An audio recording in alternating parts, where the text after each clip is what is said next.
What's up, Rays, and welcome to our first edition of Ball Knowledge. My name is Luca Garcia Perfecto. My name is Johnny Bruckner. I'm Cade Martin. And today we have a special guest. Everybody, welcome Mr. Ginther. Thank you. All right, so I think we could start with basketball. We'll start off with who you guys think are going to win the MVP. Okay. I think it's pretty obvious. Shea, he goes to Alexander. I want him to go back-to-back, you know. Yeah, I'm a OKC fan myself, so I would say Shea. But what about you, Cade? I mean, I'm an OKC fan too, but I want Anthony Edwards to just pop off and get a sleeper MVP. What about you, Ginther? I feel like whenever you just have a guy that's averaging a triple-double, it's really hard not to go. It's like you're looking at offensive efficiency like you haven't seen in years, and he's just doing it. And it's to the point where it's you see Jokic, and it's you don't even look at his stats, and you're not even surprised anymore. You're just used to it. That's true. We saw him play in person. Me and Luca did last year. I would say it was just nasty. Just watching him I don't even remember him dropping 30, but at the end of the night, It's just effortless. It looks effortless. He doesn't have to try to It does, and they center the whole offense around him too. He just goes up to the top of the key, and they hit him, and then he'll go wherever with it. Yeah. Me personally, I think Shea's nonchalantness just adds extra points to his MVP. You know what I mean? I would love to agree with that. How much do you think that, what are they, 23 and 24 and 2 or something? Yeah, how much of that do you think their record is going into how you think Shea deserves the MVP? I mean, they get big blowouts, and Shea's not even playing the fourth quarter. He's putting up almost 30. The other thing is Shea's on a team with so many good players too. They're really young, but having Jalen Williams on that team, having Chet on that team, even though injury, I know J-Dub didn't play for the first a lot of their games, but even so, you still have Chet. You have a lot of great defensive guys like Lou Dort and everything. Yeah, you have Alex Caruso. Exactly. So it's I think he's surrounded by so many good players that it'd be hard for him not to be that elite. Definitely. Yeah. Definitely. So we could go into the NBA Cup. With the Knicks winning it, what do you think about their performance? I mean, you just have to shut Wemby down to beat the Spurs, I feel like. The Spurs are Wemby. I mean, he's a dog. So, I mean, also for Wemby to go out there and beat Oklahoma City, who has one loss, is he's so young to be doing what he's doing. He's a dog, bro. Yeah. Steven Castle, too. We got to talk about him. He literally was top 3 in the MVP ballot for NBA Cup. Oh, yeah. Yeah. He's definitely a dog. I just think, the Spurs without Wemby is nothing. True. That was my point. It was for the That's NBA true. Cup. Got to give Wemby his flowers or something. So, let's hear your guys' all-time starting 5. All-time starting All-time 5. All right. Luca, you go on this one. Okay. All right. I think, obviously, we have to have LeBron and MJ in there. That's All right. a given. What positions? What positions? Oh, okay. We'll put MJ as the shooting guard, LeBron as the small forward. Yep. Valid. As point guard, I think I'd take Curry. Yeah. I'd take Curry. And then power forward, I'm probably taking Giannis. I think recently Giannis has really been a dog recently. And at the center, I'm between either Wilt or Jokic. Wow. Jokic? Wilt Yeah. or Jokic? What is a top that? 5. That's That's an interesting top 2 centers from Luca there. Well, yeah, but I don't know. Something about them is just. Do we believe that Wilt had 100 in a game? I don't think so. There's no I don't We got think so. pictures of all this stuff, bro. Yeah, No one recorded that. Exactly. Yeah. There's no 3-point line. There's no way he's putting up 100. You can't. It's Yeah. not possible. All right. Anyway, Ginther, what's your all-time starting 5, Ginther? So I want to differ a little bit. I do have some of the same that Luca did have. I did have Steph in my 1, but just to kind of differ a little bit, I'd probably go Magic at my 1, just because that height and the passing ability. 2, you have to go. You got to go Michael Jordan at 2, and 3 is probably LeBron. 4, I'm looking probably Tim Duncan or David Robinson, just like that big presence inside. And then my center's Shaq. I feel like Shaq's There just it the is, most yep. dominant player to ever play. Absolutely. They changed rules Okay, because let's hear of how he yours. played. Yeah. I would say at my one, I'm gonna go with Luca on that one and go Curry, just because I think he's just like his clutchness and like with shooting and everything, like he can always put up some buckets. At the two, I mean, I think you just have to go Michael Jordan. He's not as versatile. He can't really play any other position, so I'm gonna put him at the two. But at the three, I'm actually gonna go with Kawhi, just because. And then I'm gonna put LeBron at my. But I'm gonna put. Okay. I'm gonna put LeBron at my four because I'd rather have Kawhi on my team than like I was gonna say Tim Duncan for my four. So I would rather have Kawhi at my three than Tim Duncan at my four. So I'm gonna go Kawhi three, LeBron at my power forward, which he can do. He's played all five positions, so he can play the power forward spot. And center, I'm going Shaq just because he's just a dog, bro. No one can stop him. You just can't stop Shaq in the paint. Shaq with the ice on anyone down low, raps. So I'm gonna go. Ready for my guard? We're putting LeBron at my guard. Wow. I'm putting LeBron at the guard. Point guard? Yeah, at the guard. Point guard. He's running the rock. Forward action. He's running the rock. Wow. We're going for size on this team. So then we're gonna put MJ at the two. You know, you gotta put Okay. MJ at the two. Then three, I'm gonna go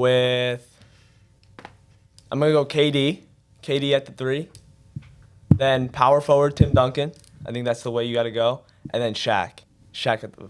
That's about. I like that you put KD in that lineup. I thought about going with KD. Gotta go KD. I thought about doing that feel instead of KD Kawhi. is probably the best scorer of all time. Yeah. So it's like whether you go defense with like a Kawhi pick or you go just straight scoring. Yeah. Well, I think we can get into the NFL now. Let's just talk about the awards that are going to be coming up in this season. MVP. What are MVP predictions? I'll start. I feel like it's interesting to look at a guy like Matt Stafford when you look at MVP, just because you don't really expect someone. It's like we kind of thought we knew what we had with Matt Stafford, and they made that run all those years ago to the playoffs. But then to see like in 2025, to see him still like spinning it, Yeah. and I'm pretty sure they had some issues with injuries. I think Puka missed a couple games too, and he's still able to move the offense and everything like that. And I feel like I don't think he's throwing interceptions or anything like that. So just being able to not only have the yards, but then also it's like you're not putting your team in bad positions by forcing turnovers. I feel like that's an MVP caliber player for me. Yeah, I think Matt Stafford is undoubtedly the MVP, especially at his age. He's still honestly this is his best season. He's got his best weapons. He's using them very well. Devontae Adams has over like 10 touchdowns. Turning back the clock is insane. Yeah, the Rams are the unction, bro. They got Devontae Adams and Yeah. Matthew Stafford. But I would go with Matthew Stafford too. But who I would like to see win it is Josh Allen, to be honest. Allen. I thought you were because- gonna say Drake May. And here's the thing. May. Drake May. I'm a Kansas City Chiefs fan, so I'm not a big like Bills guy, like Josh Allen guy. Oh, by the way, I'm from Kansas, so that's a valid take to be a Chiefs fan. I'm not on the bandwagon. But no, I just want to see Josh Allen win it because he's just like a nice dude, and he's a dog at football. I like that. I like that underrated aspect of him too, Yeah. coming from Wyoming and everything, and just doing what he's done. Yeah. I like to see him go in a ring too, to be honest. All right, guys. So my take is a little different than your guys's. I actually think Brandon Aubrey should win the MVP. Wow. Because, you never see a kicker win it. He had his 65-yarder. That's pretty good, especially for, what he is. And it's just nice to see something different for once, I mean, I don't think a kicker should ever win MVP, but like I see where you're coming from. Pretty sure kicker has one MVP. Yeah, I think they did. Oh, in, didn't Yeah. what's it called? Ray Guy, right? That's the guy's name, right? that was a Something punter, like I that. think. I'm pretty sure a punter won MVP. Yeah. Yeah, there was something like that where I know there's a kicker in like the 70s that wins. Great take from Yeah. Luca. Can we get a round of applause for Luca? Yeah. I mean, it's what I come here for, guys, Thank God It's all we got someone with some ball knowledge here. Yeah. Yeah. Then we'll go to Offensive Player of the Year next. What are you guys thinking? We'll start with you again, Ginther. I mean, Offensive Player of the Year, with my MVP being Matt Stafford, I'd say that they'd probably be the same. But if I had to choose someone different, you look at a guy like Jackson Smith and Jigba and just the way that like he's able to carry that offense. And I know that they've struggled down the stretch a little bit with Sam Darnold and him throwing interceptions and everything like that. But just the way that like anytime that he runs a route, whether it's like a short, intermediate, or long ball, it's like he always has a chance to score. It's like he can make you miss or he can just flat out beat you off the route. So I think that if you're not going to go with like the MVP and Offensive Player of the Year as the same person, I feel like you got to go with Jackson Smith and Jigba. Yeah. Me personally, I think Jonathan Taylor, just because of his like pure dominance running the ball, even without what's his name, Daniel Jones anymore, he's still like running the rock against Seattle, which is one of the best defenses in the league, and I think he should win it just because of how many points he scores. He's like leading in points other than kickers. Like he's like third, and the rest are kickers. For my Offensive Player of the Year, give me Drake May. Coming into kind of a broken system there. Being a dog, still kind of young too. You know what I mean? He's got some time and everything, so be good to see him get one in early in his career. Yeah. Took the cuffs off of Travion Henderson. Yeah. Gave the ball, spread it around a little bit. Ramondre does not deserve that job. Okay, what about you, Luca? So I'm actually gonna go off of what Cade was saying earlier, and I think Josh Allen should be the Offensive Player of the Year. Okay. And it's because he is the whole Bills offense. True, I believe. true. He runs everything. He stops the elite passers and the runners. He really does his stuff over in the Bills. And like if you take him off, I feel like their offense it's detrimentally worse. Definitely. Yeah, Luka takes the Bills quarterback as his Offensive Player of the Year.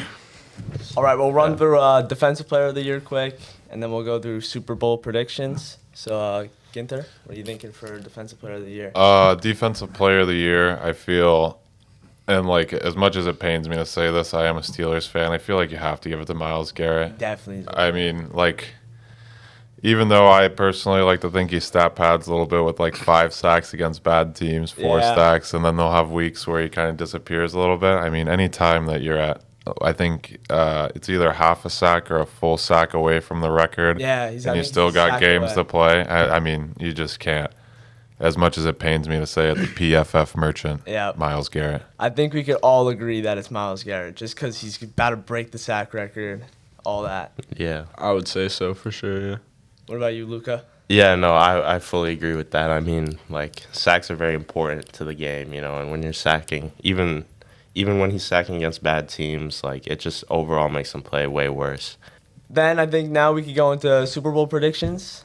Ginther, you can start us off again. Yeah, so my Super Bowl prediction, I'm going to go with, let's do, and I don't really have a crazy reasoning behind this, but I feel like the Patriots and the AFC, we get Drake May going, and we get him, they have a great record, kind of a weak division. I think they can go through the playoffs pretty well. And then on the NFC side, I'll say probably the Seahawks, just because even though they've had that, they've hit kind of a bump in the road, I feel like they have the offensive firepower to kind of turn it around, and then their defense is good. I don't think they're as good as a lot of people think they are, but I think that they're good enough to get them there, and then we'll see what happens.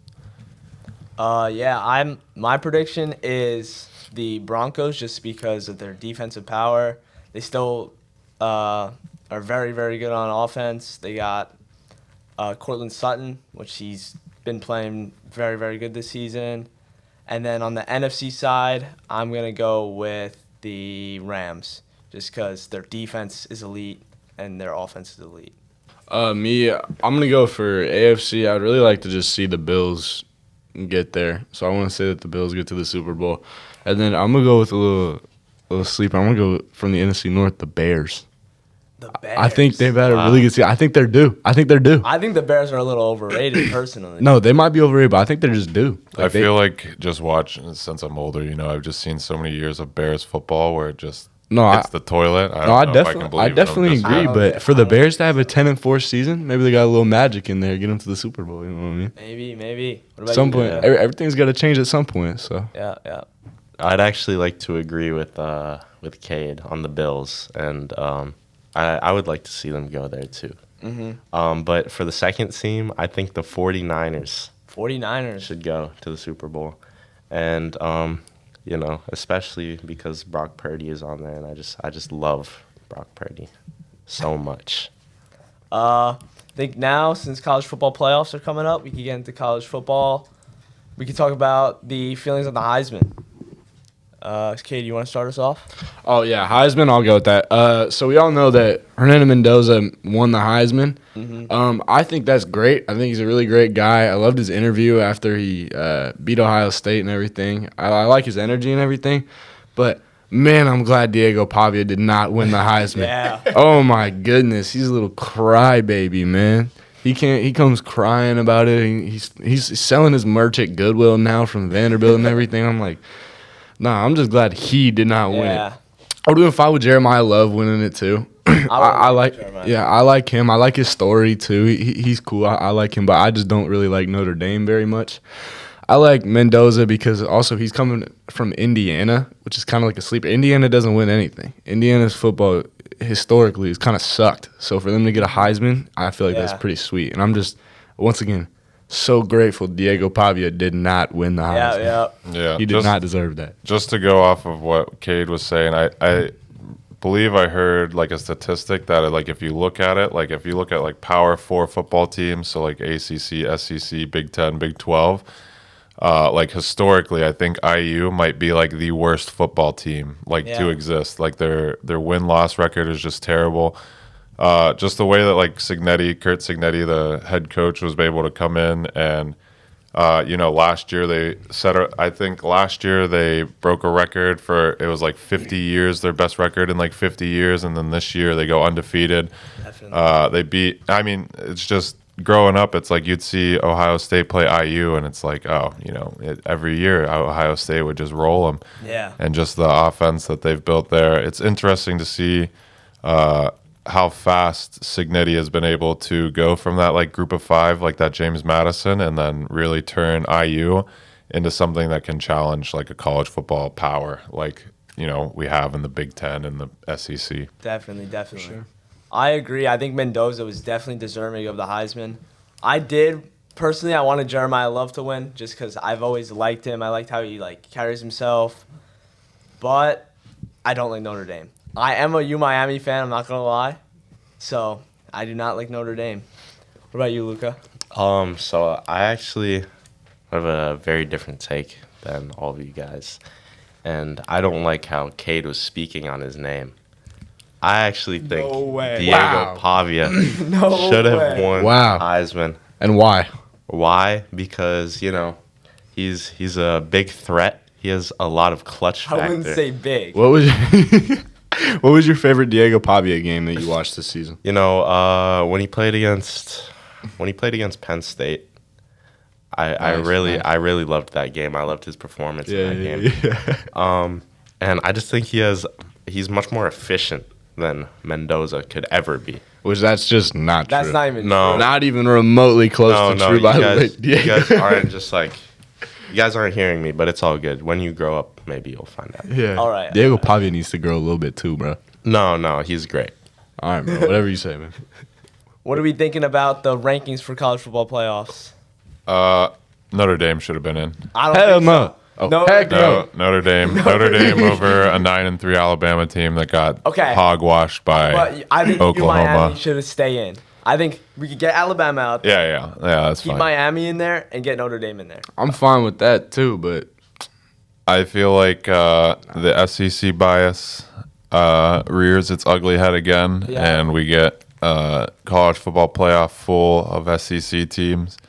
I just don't think Alabama, they have that terrible loss to Florida State week 1. They lost to Oklahoma, just 9-3. I feel like you're setting a bad precedent by letting these SEC teams in, and now you have these other teams, like these other conferences that are now redoing their entire football schedule to get rid of these like early September ranked games, just because they don't want to lose to a team and then have their season over in September. So I think just overall, just the idea of letting Alabama or not even just Alabama, anyone that's like 9-3, I feel like is a dangerous precedent to set. Especially since Notre Dame was on a 10-game win streak. Yeah. And it's like we have teams like Alabama coming in. They're not – I think that they're out first round just because they're not dominant on any end of the ball. And they've already lost to the team that they're playing. Yeah, I think Oklahoma beats them. I like what you said about the SEC bias. I think it's nuts. Why is Alabama in here? I feel like I'm a Big 12 guy. BYU went 11-2. Yeah, And definitely. BYU are some dogs, dude. Yeah. So I don't understand. It's just the marketing aspect. I feel like too is what teams will bring in the most viewers. They know Alabama brings in viewers. They know OU brings in viewers. Like a lot of these teams are valid, but to put Alabama in, it's just viewership. I feel like because, I mean, BYU had an altogether way better season than Alabama, and it wasn't even really that close. So just because they're in the Big 12, which is also still a Power 4 conference, that they get snubbed out of the playoff. Yeah. So, Luca? I agree. I don't like that Alabama is up there at the moment. I feel that Tulane should be in there instead of them. Tulane is in the playoff, Luca, but no. I mean like in the top rankings. You know what I mean? Okay. They get that I think they top should seed or whatever, where take it's not just out Alabama five. from there. Alabama doesn't really deserve it. Yeah. No, that's valid, Luca. So, what do you guys think a sleeper team is that's in the college football playoffs? That's going to make it maybe even to the finals. I don't know about to the finals, but I could see Tulane making a little push here. I think they could beat Ole Miss for sure. Tulane's always been kind of a sleeper. I'm a Kansas State fan, and Tulane, there's been a couple games where they've really ran us. But I think they could beat Ole Miss. I don't think they could beat Georgia, though. I think if they, no matter either team, let's say James Madison pulls a crazy Cinderella and beats Oregon, I don't think they can go back to back and beat Texas Tech. Yeah. So it's like both of the real sleepers, because other than that, none of them are really sleepers. Like if you say Miami's going to go all the way to Texas A&M, OU, Alabama, it's all like those are all big names. So there's two schools we're talking about. I think both of them are first or second round exits. Yeah, I think that just talking about that Miami Texas A&M game, I feel like whoever wins that game sets themselves up for the rest of the playoff pretty well. I Just agree. because those are two teams that I feel like pride themselves on offensive firepower and just being able to sling the ball. We'll see if Carson Beck still has it, see if he can sling it a little bit. And then just at Texas A&M, their wide receiving core, they have the ability to score just about any time. So I feel like that it might be a one-score game kind of coming close, and then we see which one of the defenses comes out. And, Miami's had like a bend but don't break kind of thing going on with their defense. Their defensive line's been playing pretty well. I feel like, like one strip sack or something like that, I feel like that could really tell that game. And then whoever wins that game, I think pretty much sets themselves up for at least a semifinal appearance. I think. Yeah, my take on that is whoever wins the Miami Texas A&M game, they're gonna go play Ohio State. And I think whoever wins that game, whether it's Miami versus Ohio State or Texas A&M versus Ohio State, I think that they'll go to the Natty for sure. Yeah. Because then you're playing either Georgia, Ole Miss, or Tulane, and I think whoever wins that game just gets himself to the Natty. I feel like you got to catch Ohio State kind of on their back foot and just score quick, and then force them to kind of like react to that instead of being able to kind of sit on their back foot and control the game with their amazing defense and everything like that. I feel like if you can kind of pop them in the mouth once or twice real quick, get a 2-possession lead with like a field goal or anything, just 2 possessions, and then kind of start building that cushion that you have. Yeah, I think Ohio State is like they're a really good team, and I think skill-wise they're better this year than last year, but I just don't think they have the same fire as they did last year. I don't think they have the will to get to the Natty again like they did last year because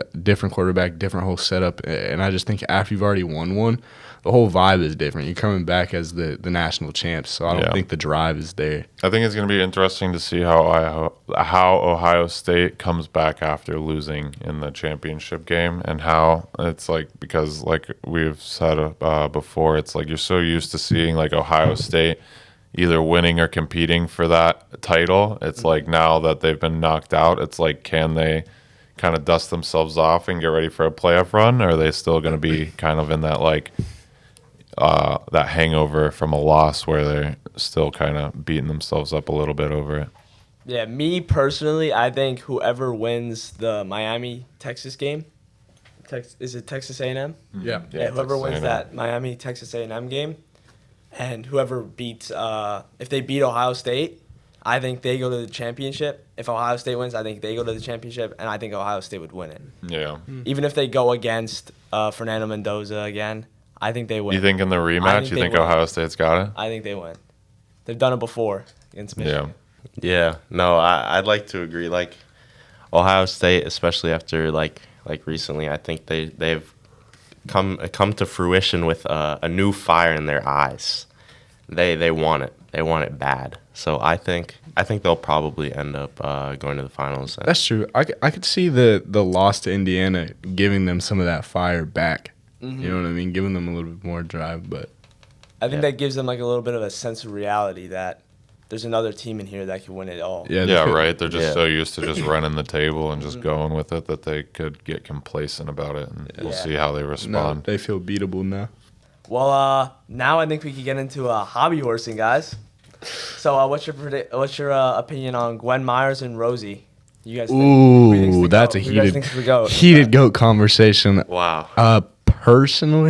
Personally, hear me out. I'm going Gwen Myers.